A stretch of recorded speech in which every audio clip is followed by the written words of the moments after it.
In this film, Elastigirl is out and saving the world, and Bob is home taking care of the kids. He's coming to grips with a family that he hasn't really known. I don't want to say he's naive, but I'd say he's more of an innocent. His go-to thought in any given grave situation is, I got this. There's this wonderful tenderness to him, but there's a little bit of a selfishness and ego. Undermine, we meet again! He has this super strength. He's able to take on these large challenges. He's superhuman, but he also wants to be a great dad. What exactly is Mom's new job? The important thing is we're out of the motel. Once Helen is out of the house, Bob's solely responsible for being with the kids. He starts out thinking, oh, how hard could this be? I got this, they're babies. He is just overwhelmed. The baby has all these powers. What the? His son needs help with his homework. And then he has this daughter who is dealing with all these teen girl things. It's a blend of my dad and me. We both have our classic bumbling dad moments. Hey, Vi, say hi to... Don't push it, Dad. He feels very sure of the world if he's being a superhero in it. Bob wants Helen to succeed. I've got to succeed so she can succeed, so we can succeed. He has to invest more in understanding the kids' challenges. Bob gets a lot of satisfaction out of that. He watches Violet's self-confidence grow. He watches Dash succeed at math. He learns to appreciate Jack's superpowers. That's a moment for him to be like, oh yeah, these other people are pretty handy. Even though he's the strongest man alive, he has to struggle with the hero work and also trying to be a good dad. He realizes that the most rewarding and important job he has in his life is being a father to these 3 kids. So he finds a new Bob. No firing the baby around the house, you understand? This is potentially dangerous. And we're trying to teach him to control his powers.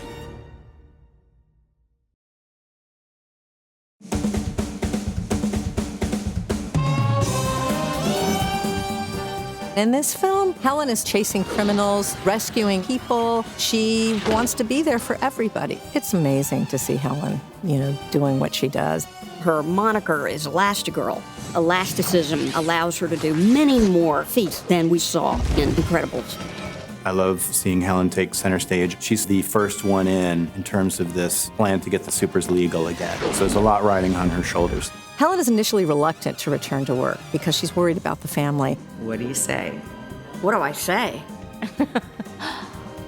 I don't know. When Bob reassures her that he's got this covered, she takes him at his word, and she's completely consumed by the work. Bye, sweetie. She does check in on the family. When Dash calls her looking for his sneakers, she takes the call. I can't find my high tops and Dad can't find them either. But he won't call you and ask, so I am. Do not call your mother! Dash, honey, can't talk right now, but look under your bed, okay? I think any mother can relate. If you have a profession that you care a lot about, you put your all into that, but it doesn't diminish your love and affection for your family.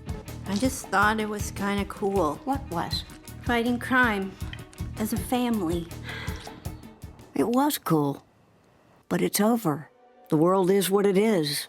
We have to adapt. The characters in the movie are little slices of me at certain moments. And if they aren't me, there's someone I'm close to that I empathize with. Brad describes me as an inspiration for Helen. It's not hard for me to get in the mindset of a mom. Finish your mission. I can't just go. What about the kids, Jack? I know what it's like being the kid of a good, tough, loving, funny mom. I know from my wife, who is also smart and tough and loving and funny. There's always a moment in the film where I'm like, hey, I think you owe me a little money. You can just see that whatever Helen does, she gives 150%. She has an unmitigated enjoyment of being a super, and that persona is fully unleashed in Incredibles 2.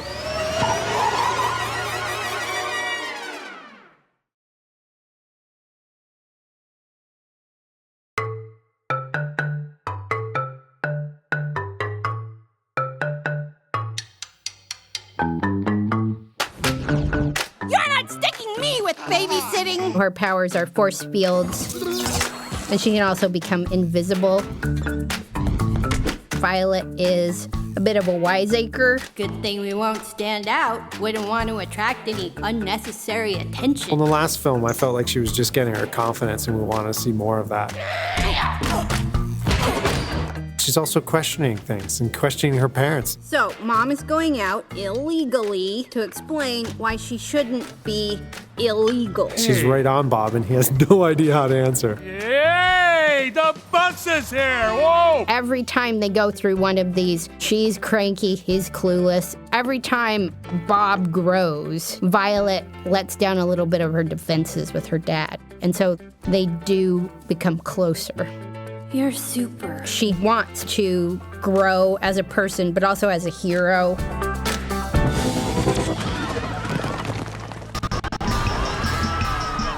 Yeah, baby! Everybody stay back, okay? Stay back! Of course, his power, he's super fast. May I be excused? I like Mom's new job! He's really fast, so he can talk really fast, and he can do everything really fast. That's right. Really fast. He's, got this aerodynamic hair, and he's got this little smattering of freckles, which reminds me of what I think Brad looked like when he was a kid. Dash is the embodiment of that pure moment in childhood where you're just happy to be alive. You can run around, you can ask questions, you can learn things. Is she having adolescence? I love how Dash cues off of his older sister so much. Now we've got to go back to never using our power. It defines who I am. We're not saying you have. What? Being a younger brother, I can totally relate to. Is everybody mad? Yeah, I'm mad then. He's the guy who has to play with the remotes, puts the furniture into the water. He's the guy who pushes the remote button for the car and ends up saving them. At the end, where Dash has, pushed the remote and gotten the car back, and Bob is kind of scolding him for doing that, but after he walks away, he smiles. He kind of loves that Dash is like this and recognizes a little bit of that, probably in himself.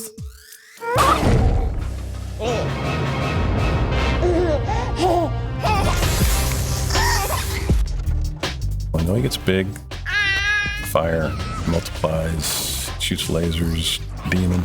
The goo, go through the fourth dimension, and he can float. There's so many. Oh no, my baby can set himself on fire. What are the consequences of that? Any normal parent would be alarmed. Not Bob. You have powers! There's something about the way that baby sounds that is just so crucial to the film because he's still like this cute little baby who can turn into the apocalypse. Where are your parents? But he's always making that reassuring cuckoo baby cute sound. Jack has the perfect little head that you can, hug and read a story to, and then he's got that funny hair, and so it just adds to his cuteness. He's just a super appealing baby that everybody loves. Basically, every scene that darn baby is in, the baby just steals the movie.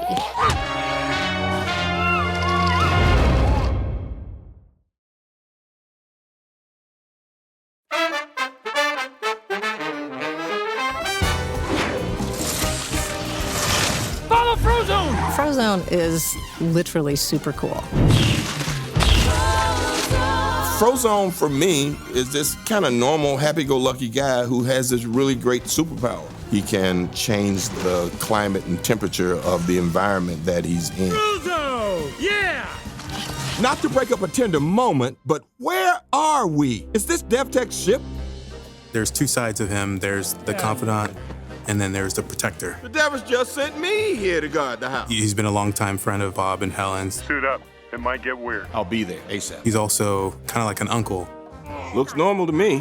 When did this start happening? Since Helen got the job. I assume she knows. After he just found out that Jack has powers, there's a freak out moment. Oh! But then there's the calm. Okay.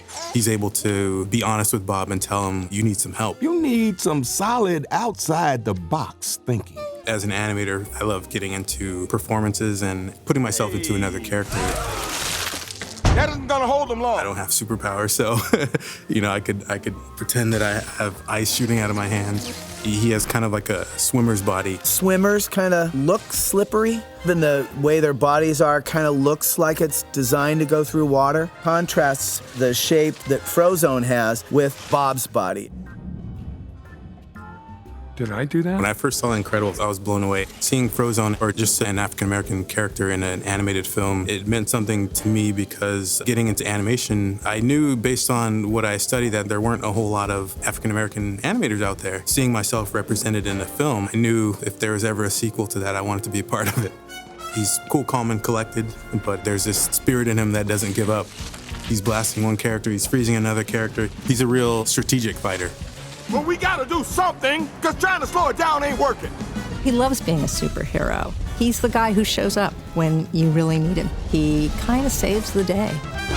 Frozone.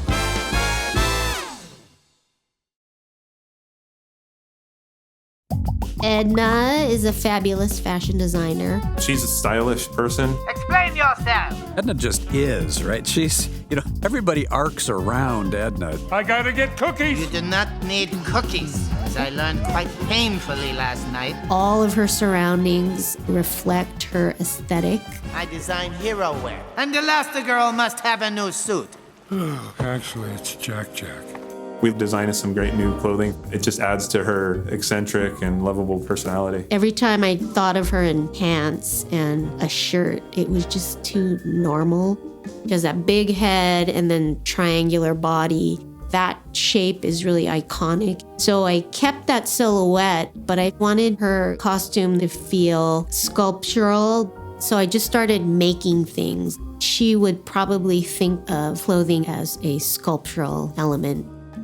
I would hardly classify this as an emergency. She's kind of funny and rude to Bob. You look ghastly, Robert. I'm kind of like E. I don't have kids. I am not a baby person, Robert. I love kids, but there's a part of it where it's like, ugh, I did identify with E in that way.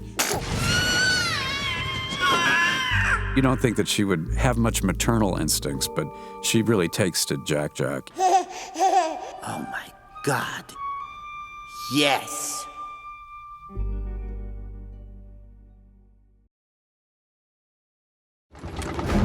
They're out in public again. This is our chance. Winston Dever.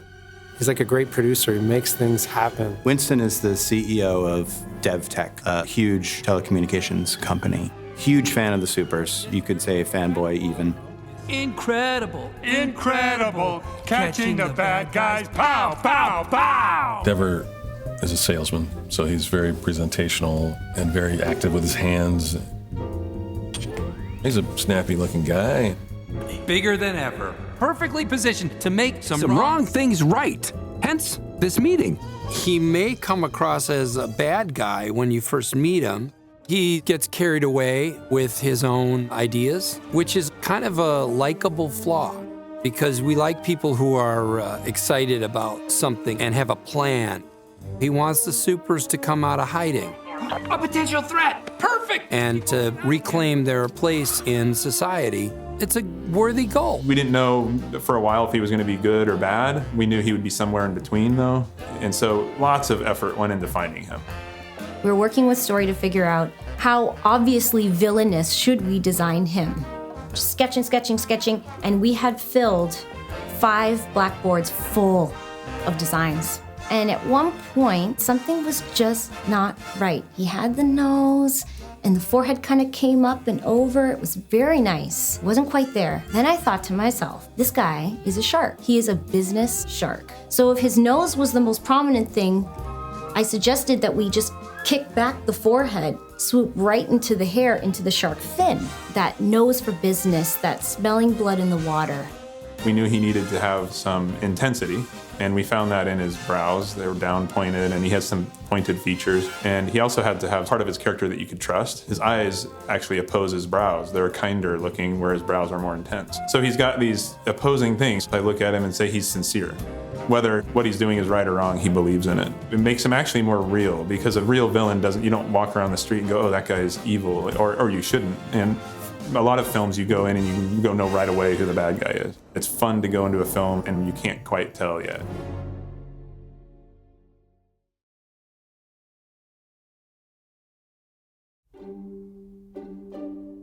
One of the hardest things about these movies are the villains, right? What do you do with the villains? Hello there. Superheroes, I'm so sorry. My character, Evelyn, on the surface, she's maybe a little bit frazzled. She's clearly sharp, sort of cool in a nerdy way. She's complicated. We don't want to give away that she's the bad guy in the beginning. She's got to have a good intro. She can't manage to arrive to a meeting without creating a lot of chaos entering a room. But look how well orchestrated and carefully put together her plan is.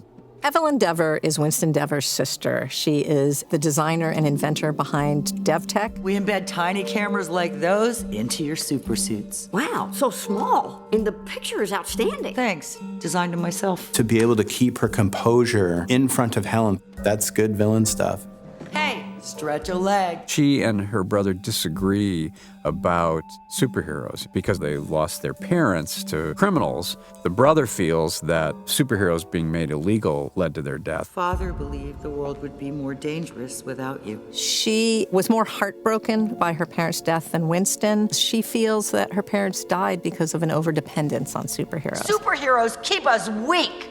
I would say that there's a lot that is sympathetic about her position. The screenslaver interrupts this program. If you really listen, superheroes are part of your brainless desire to replace true experience with simulation. You don't talk, you watch talk shows. What happened in her past was so hurtful to her, and if it means going against her brother, if it means using technology in a bad way, then she's going to do it. She's always thinking, always calculating, but relaxed and comfortable in her skin. She's kind of like a cat that's too comfortable. She should sit on a sofa like this. You know what I mean? She's unaware of how comfortable she is. I designed her costumes. I wanted to put her in a sweater so that she could feel soft overall. Rolled up sleeves describes working. She has the screenslaver effect that's hypnotizing everyone. Black and white, static-y texture on a TV. Seeing an old television with snow on it. I found a bunch of images, and then that led me to op art fashion from the early 60s. Black and white and gray and white, bold stripes. Even just a simple wool with flecks of white and black that looked like snow if you zoomed in. It's a screen. She's very 60s mod. The rest of the world seems to be circling somewhere around 56. Her clothing choices are so bold. She's got that little mod mini dress, the high boots. I think it suits. For someone as diabolical as that, you'd always have to be a few steps ahead. So maybe it's fitting that she's also a few steps ahead in fashion. That tweed swing coat that she has, I also really actually do want that. She is not all rosy and perfect. I like that she's a female bad guy. You're a genius. Oh, shucks. Evelyn is a genius, hopefully, who can be converted at some point to doing good.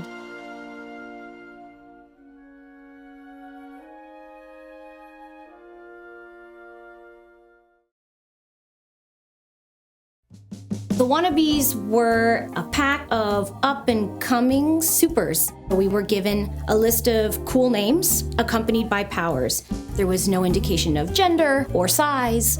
It was just, this is their power, so design. They share the fact that they have sort of been on their own. They felt like outcasts. You just relate to them because to be in the room, you're boiling over. Wow! I think it's all those nerdy moments that we've all had in life. Elastigirl. You're aspiring to be something, you don't quite know how to do it, and when you look back, you're like, might not have been the coolest outfit, or maybe it came out a little strong there. There you are. Hello. I didn't... Wow. Come on, get yourself together, Karen. Void is one of the young supers who's been hidden. Who she is against the law. The group of supers that Void is a part of, they're all this little ragtag bunch who's trying to figure out where they belong. I felt like an outcast before, but she gets brought into the fold with other people like her. She fangirls, and Elastigirl is her hero. We're too late! Get me up to the jet! She has a really powerful power, and to see her get the chance to use that power in service of Elastigirl is really exciting. We did thousands of drawings. This board is just faces that have worked in the past and that they aren't cast. Show them an art review, and one would get picked out of the hundreds of drawings we did. So when we needed Void, I was going through all those characters we'd already drawn that had strong shapes. She's athletic, and angular because she's doing this thing where she has to think fast and be active. She is actually able to open voids in space. Let's say you were holding a coffee cup. I would be able to create a little series of voids that the coffee cup can fit through, and it would come through space and land in my hand. I mean, it's kind of amazing. What? What's going on? Thinking about how that would actually work was a bit of a mind bender. Fortunately, we have lots of genius math and technical people who can understand, but it might as well be magic. Make a shoot! Make a shoot! Make a shoot! She's a real big fan of Elastigirl, so she had to seem young and kind of impressionable. Hey, hi, it's me again. I get so geeked out about playing her because I'm a bit of a science and space nerd as it is. There's something I've always wanted to ask you. Yeah, how do you balance the superhero stuff with the life stuff? To play this young super whose power kind of revolves around her being a woman in STEM. I'm like, yeah, we're perfect for each other. I am called Brick. Brick was just this big, giant, strong super. My first drawing tossed off was just a male version of Brick in this brick red leotard. But then I thought, well, I have brick red hair and I get angry a lot. The initial sketch was a little tiny thumbnail of myself, just kind of mild-mannered. And then Brick as I feel when I'm walking around the studio after like a review, or like if I get interrupted in a meeting. This woman who's massive with my like red hair kind of 50s swoop and my like nose. I didn't pitch it as myself. I just pitched it as a giant red-headed woman. Brick is actually sweet. Nice to meet you, Brick. Where are you from? Wisconsin. Sweet until you make her angry, and then you will regret. You will regret. I'm Screech. It's a pleasure. I've always considered you the gold standard for superheroes. Well, thanks. Screech, he's got the big leather wings, kind of owl-like, and then he's made costumes and contraptions to help. I've never quite figured out what his deal is. Create a little more of a break that tells you where his feet are. A huge part of our job is to incorporate a lot of storytelling and symbolism into our designs. What am I finding in my reference that says something deep about this character? But every once in a while, the director says, "Can we have a giant flying owl man?" And you're like, yeah. Screech's superpower is he flies around and he goes,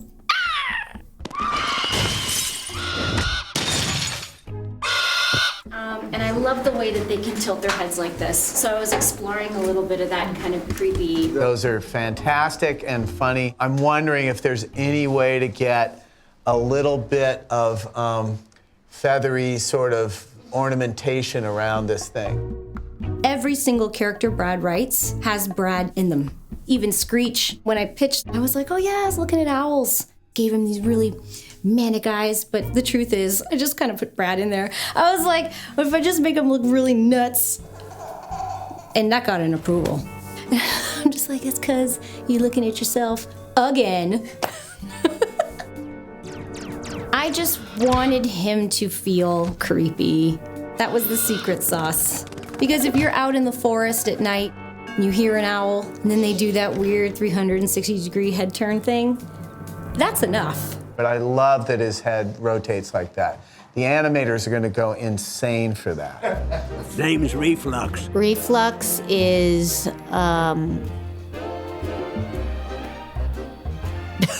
Reflux basically has an acid reflux problem of super proportions. He'll just spew molten lava against his opponents, projectile style. We ended up calling him Reflux, but there was a large contingency, including myself, who wanted to call him GERD. That's really not the deal. Reflux disease. I would lose this. There's right from here on, there's a sense of, we ran one way, we're blocked, we're running another way. I think from where Reflux spews the fire, move that all the way up to after they come down into the main room. It's a really great start. It's going to be great. Yeah. When Brad told me that he was gonna regurgitate lava, so I was like, I don't know, that's just, I don't want to see that. Feel free to go even a little larger and have it be like a full sack. So The mouth is essentially a frog. Chicken waddle thing, or you know, and it's all and then it became less gross because it looked like it could actually happen with this guy's big mouth, and it gave him again more character. A Reflux is the only super to have his logo on his belly. I love the idea of a guy in the senior years, just now, you know, ready to show his stuff. Name is Reflux. Medical condition or superpower? You decide.